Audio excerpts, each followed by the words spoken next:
हर पक्ष की अलग अलग एकादशी होती है। आज जो एकादशी है उसका नाम है योगिनी। बोल योगिनी एकादशी मैया की जय। धर्मराज युधिष्ठिर बोले कि हे जनार्दन, अब कृपा करके मुझे आषाढ़ माह के कृष्ण पक्ष की एकादशी का नाम तथा महात्म सुनाएं क्या है। सो सब वर्णन कीजिए। श्री कृष्ण भगवान बोले कि हे राजन, आषाढ़ माह के कृष्ण पक्ष की एकादशी का नाम योगिनी है। इसके व्रत से समस्त पाप नष्ट हो जाते हैं और ये इस लोक में भोग तथा परलोक में मुक्ति देने वाली है। हे राज राजेश्वर, ये एकादशी तीनों लोकों में प्रसिद्ध है। मैं आपसे पुराणों में कही हुई एक कथा कहता हूँ, ध्यान पूर्वक सुनो। अलकापुरी नाम की नगरी में एक कुबेर नामक राजा राज्य करता था। वह शिव भगत था। उसकी पूजा के लिए एक माली पुष्प लाया करता था। उसके विलाक्षा विशालाक्षा नाम की अत्यंत सुंदर स्त्री थी। एक दिन वह मानसरोवर से पुष्प ले आया, परंतु काम असक्त होने के कारण पुष्पों को देखकर रखकर स्त्री के साथ रमन करने लगा और दोपहर तक नहीं आया। जब राजा कुबेर को उसकी राह देखते देखते दोपहर हो गई तो उसने क्रोधपूर्वक अपने सेवकों को आज्ञा दी कि तुम लोग जाकर हेम मालिनी का पता लगाओ कि वह अभी तक पुष्प क्यों नहीं लाया।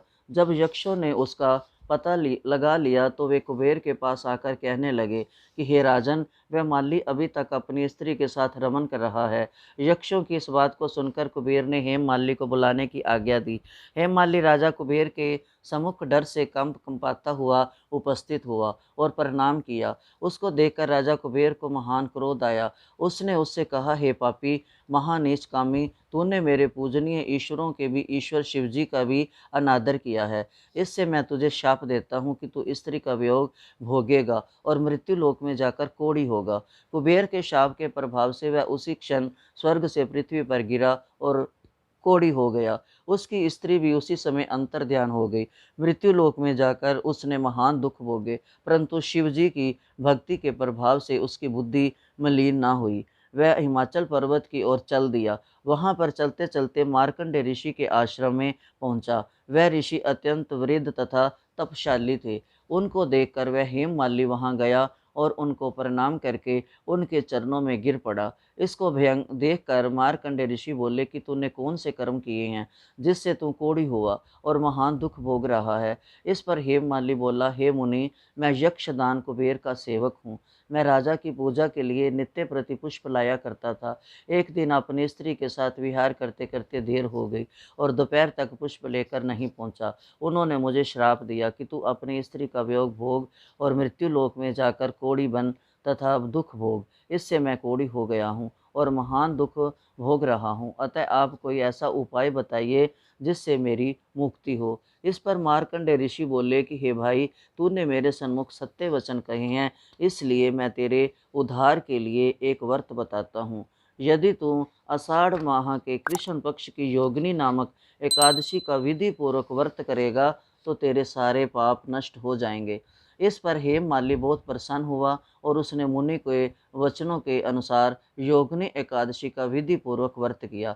इसके प्रभाव से वह फिर अपने पुराने रूप में आ गया और अपनी स्त्री के साथ विहार करने लगा। हे राजन, इस योगिनी की कथा का फल 88 शस्त्र ब्राह्मणों को भोजन कराने के बराबर है। इसके व्रत के से समस्त पाप दूर हो जाते हैं और अंत में स्वर्ग मिलता है। ये है एकादशी का, आज की एकादशी का महात्म। बोल एकादशी मैया की जय। बोल श्री विष्णु भगवान की जय। एकादशी जो है ये बहुत पवित्र है, तन मन को पवित्र करने वाली है, इसलिए हमें एकादशी ज़रूर करनी चाहिए। एकादशी के दिन सारे पाप नष्ट हो जाते हैं, सारे पापों से मुक्ति दिलाती है, ये स्वर्ग धाम भी पहुंचाती है। पापी से पापी मनुष्य भी इस एकादशी का व्रत कर कर पापों से मुक्त हो जाता है।